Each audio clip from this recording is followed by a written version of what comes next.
रसोई घर का काम निपटा कर निकली तो रात के 11 बज रहे थे। वह अपने कमरे में जाने से पहले सतीश के कमरे में पहुंची। वह उस समय बिस्तर पर आंखें बंद करके लेटा हुआ था। साहब जी, मैं कमरे पर सोने जा रही हूँ, कुछ लाना है तो बताइए। सतीश ने आंखें खोली और अपने माथे पर हाथ फेरते हुए कहा, रूपा, आज सर में बहुत दर्द हो रहा है। रूपा ने कहा, मैं आपके माथे पर बाम लगा देती हूँ, और अलमारी में रखी बाम की शीशी ले आई। वह सतीश के माथे पर बाम लगाकर सर दबाने लगी। कुछ देर बाद रूपा ने पूछा, अब कुछ आराम पड़ा? बहुत आराम हुआ है रूपा, तेरे हाथों में तो जादू है। कहते हुए सतीश ने अपना सर रूपा की गोद में रख दिया। रूपा सर दबाने लगी। वह महसूस कर रही थी कि एक हाथ उसकी कमर पर रेंग रहा है। उसने सतीश की ओर देखा।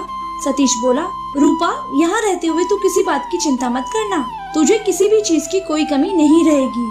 जब कभी जितने रुपए की जरूरत पड़े तो बता देना। जी साहब जी, आज तेरी मैडम आगरा गई है, वहाँ जरूरी मीटिंग है, 4 दिन बाद वापस आएगी। कहकर सतीश ने उसे अपनी ओर खींच लिया। रूपा समझ गई कि सतीश की क्या इच्छा है। वह बोली, नहीं साहब जी, ऐसा ना करो, मुझे तो माँ बाबा ने आपकी सेवा करने के लिए भेजा है। रूपा, यह भी तो सेवा ही है। पता नहीं आज क्यों मैं अपने आप पर काबू नहीं रख पा रहा हूँ। उसने रूपा की ओर देखते हुए कहा, साहब जी, अगर मैडम को पता चल गया तो? रूपा घबरा कर बोली, उसकी चिंता मत करो, वह कुछ नहीं कहेगी। उसकी चिंता मत करो, वह कुछ नहीं कहेगी। रूपा मना ना कर सकी और ना चाहते हुए भी सतीश की बाहों में समा गई। कुछ देर बाद जब रूपा अपने कमरे में आकर बिस्तर पर लेटी तो उसकी आंखों से नींद भाग चुकी थी। उसकी आंखों के सामने माँ बाबा, 3 छोटी बहनें व भाई के चेहरे नाचने लगे। यहाँ से 400 किलोमीटर दूर उसका गांव सोनपुर है। बाबा राजमिस्त्री का काम करता है। महीने में 14-15 दिन मजदूरी पर जाता है, क्योंकि रोजाना काम नहीं मिलता। रूपा तो 5 साल पहले 10वीं कक्षा पास करके स्कूल छोड़ चुकी थी। उसकी 3 छोटी बहनें व भाई पढ़ रहे थे।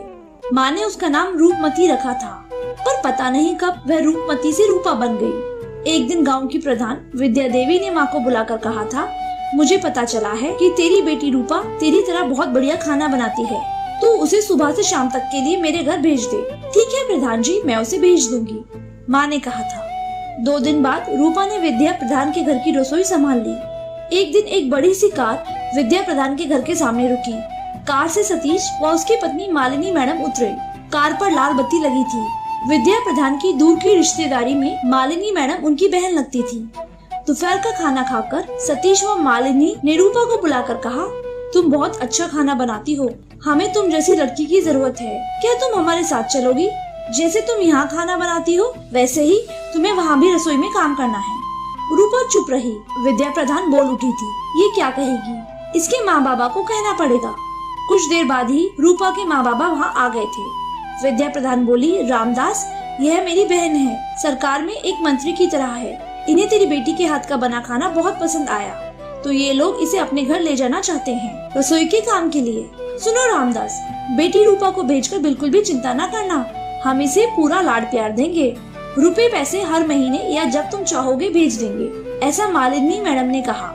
फिर बाबा बोले, साहब जी, आप जैसे बड़े आदमी के यहाँ पहुँचकर तो इसकी किस्मत ही खुल जाएगी।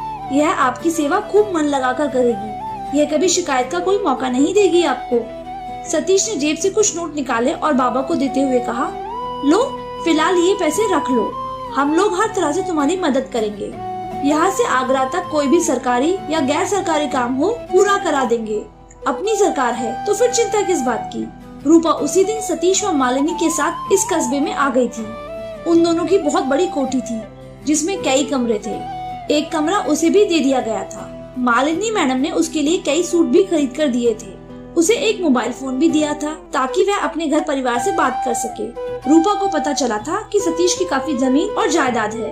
एक ही बेटा है जो कर्नाटक में पढ़ाई कर रहा है। मालिनी मैडम बहुत बिजी रहती हैं, कभी पार्टी मीटिंग में तो कभी इधर उधर दूसरे शहर में और कभी आगरा में। इन्हीं विचारों में डूबते और तैरते हुए रूपा को नींद आ गई थी। अगले दिन सतीश ने रूपा को कमरे में बुलाकर कुछ गोलियां देते हुए कहा, रूपा, ये गोलियां तुझे खानी है। रात जो भी हुआ उससे तेरी सेहत को नुकसान नहीं होगा। रूपा ने वह गोलियां देखी तो वह जान गई कि ये तो पेट गिराने वाली गोलियां हैं। और हाँ रूपा, कल अपने घर पर ये रुपए मनी ऑर्डर से भेज देना। कहते हुए सतीश ने 5000 रुपए रूपा को दिए। इतने रुपए साहब जी, उसने रुपए लेते हुए कहा। अरे रूपा, ये रुपए तो कुछ भी नहीं है, तू हम लोगों की सेवा कर रही है ना, इसीलिए मैं तेरी मदद करना चाहता हूँ। रूपा सर झुकाकर चुप रही। सतीश ने रूपा का चेहरा हाथ से ऊपर उठाते हुए कहा, तुझे कभी अपने गांव जाना हो तो बता देना, ड्राइवर और गाड़ी भेज दूंगा। सुनकर रूपा बहुत खुश हुई। रूपा तू मुझे इतनी अच्छी लगती है कि अगर मैडम की जगह मैं मंत्री होता तो तुझे अपना पीए बना लेता। सतीश ने कहा, रहने दो साहब जी, मुझे ऐसे सपने ना दिखाओ जो मैं रोटी बनाना भी भूल जाऊं। रूपा तू नहीं जानती कि मैं तेरे लिए क्या करना चाहता हूँ, सतीश ने कहा। खुशी के चलते रूपा की आंखों की चमक बढ़ गई। 4 दिन बाद मालिनी मैडम घर लौटी। इस बीच हर रात को साहब रूपा को अपने कमरे में बुला लेता और रूपा भी पहुँच जाती उसे खुश करने के लिए।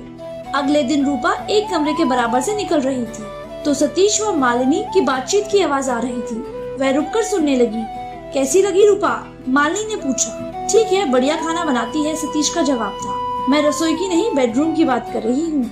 मैं जानती हूँ कि उसने तुम्हें इन रातों में कोई नाराजगी का मौका नहीं दिया होगा। तुम्हें क्या रूपा ने कुछ बताया है? उसने कुछ नहीं बताया। मैं उसके चेहरे व आँखों से सच जान चुकी हूँ। खैर, मुझे तुमसे कोई शिकायत नहीं। तुम कहा करते थे कि मैं बाहर चली जाती हूँ तो अकेले रात नहीं कटती, इसीलिए ही तो उसे मैं इतनी दूर से यहाँ लाई हूँ ताकि जल्दी से वापस घर ना जा सके। तुम बहुत समझदार हो मालिनी, सतीश ने कहा। आगरा में तुम्हारे नेताजी का क्या हाल है? वो तो बस तुम्हारा पक्का आशिक है, इसीलिए ही तो उसने तुम्हें लाल बत्ती दिला दी है। इस लाल बत्ती के चलते हुए हम लोगों का कितना रौब है। पुलिस या प्रशासन में भला किस अफसर की इतनी हिम्मत है जो हमारे किसी भी ठीक या गलत काम को मना कर दे? नेताजी का बस चले तो वह तुम्हें आगरा में ही हमेशा के लिए बुला ले। अगले हफ्ते नेताजी जनपद में आ रहे हैं। रात को हमारे यहाँ खाना होगा। मैंने सोचा है कि नेताजी की सेवा में रात को रूपा को उनके पास भेज दूंगी। जब नेताजी हमारा इतना ख्याल रखते हैं तो हमारा भी तो फर्ज बनता है कि नेताजी को खुश रखें। फिर अगले महीने उसको आगरा ले जाऊंगी। वहाँ 2-3 दूसरे नेता हैं, उनको भी खुश करना है, मालिनी ने कहा। सुनते ही रूपा की दिल की धड़कनें बढ़ने लगी। वह चुपचाप रसोई में जा पहुँची। उसने तो साहब को ही खुश करना चाहा था, पर ये लोग तो उसे नेताओं के पास भेजने की सोच बैठे हैं। वह ऐसा नहीं करेगी। अगले 1-2 दिन बाद ही वह अपने गांव चली जाएगी। तभी मोबाइल फोन की घंटी बज उठी। वह बोली, हेलो। हाँ रूपा बेटा, तू कैसी है? उधर से बाबा की आवाज सुनाई दी। बाबा की आवाज सुनकर उसका दिल भर आया। उसके मुंह से आवाज ही नहीं निकली और वह सुबकने लगी। क्या हुआ बेटा, बताना। लगता है कि तू वहाँ बहुत दुखी है। पहले तो तू साहब व मैडम की बहुत तारीफ किया करती थी, फिर क्या हो गया जो तू रो रही है? रूपा बोली, बाबा मैं गाँव आना चाहती हूँ।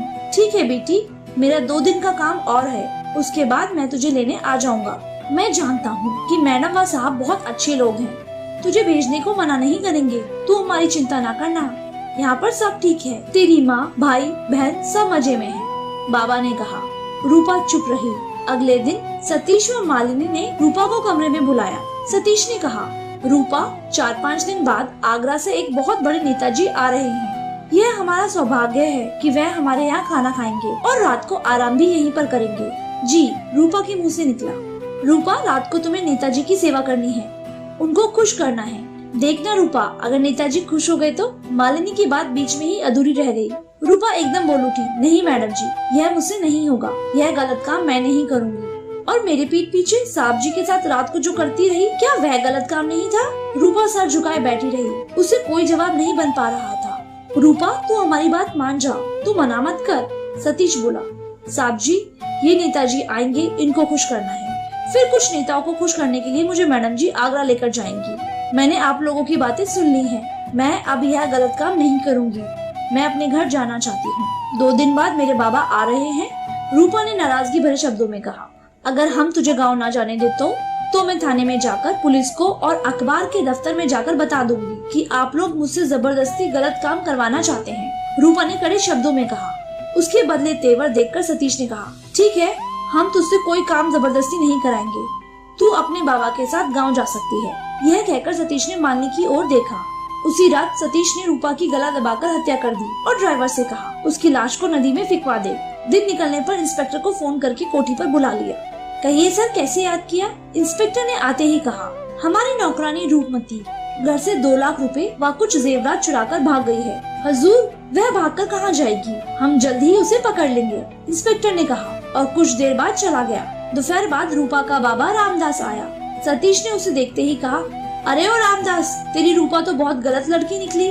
उसने हम लोगों से धोखा किया है। वह हमारे 2 लाख रुपए व जेवरात लेकर कल रात कहीं भाग गई है। नहीं हजूर, ऐसा नहीं हो सकता। मेरी रूपा ऐसा नहीं कर सकती, घबराकर रामदास बोला। ऐसा ही हुआ है, वह यहाँ से चोरी करके भाग गई है। जब वह गांव में अपने घर पहुँचे तो बता देना कि थाने में रिपोर्ट लिखा दी है। पुलिस तेरे घर भी पहुँचेगी। अगर तूने रूपा के बारे में ना बताया तो पुलिस तुम सबको उठाकर जेल भेज देगी। और सुन, तू चुपचाप यहाँ से भाग जा। अगर पुलिस को पता चल गया कि तू यहाँ पर आया है तो पकड़ लिया जाएगा। यह सुनकर रामदास की आंखों में आंसू आ गए। रूपा के लिए उसके दिल में नफरत बढ़ने लगी। वह रोता हुआ बोला, रूपा, यह तूने अच्छा नहीं किया। हमने तो तुझे यहाँ सेवा करने के लिए भेजा था और तू चोर बन गई। रामदास रोते रोते थके कदमों से कोठी से बाहर निकल गए। धन्यवाद दोस्तों। Thank you for watching. Video को लाइक करो और अगले वीडियो के लिए चैनल को सब्सक्राइब करो।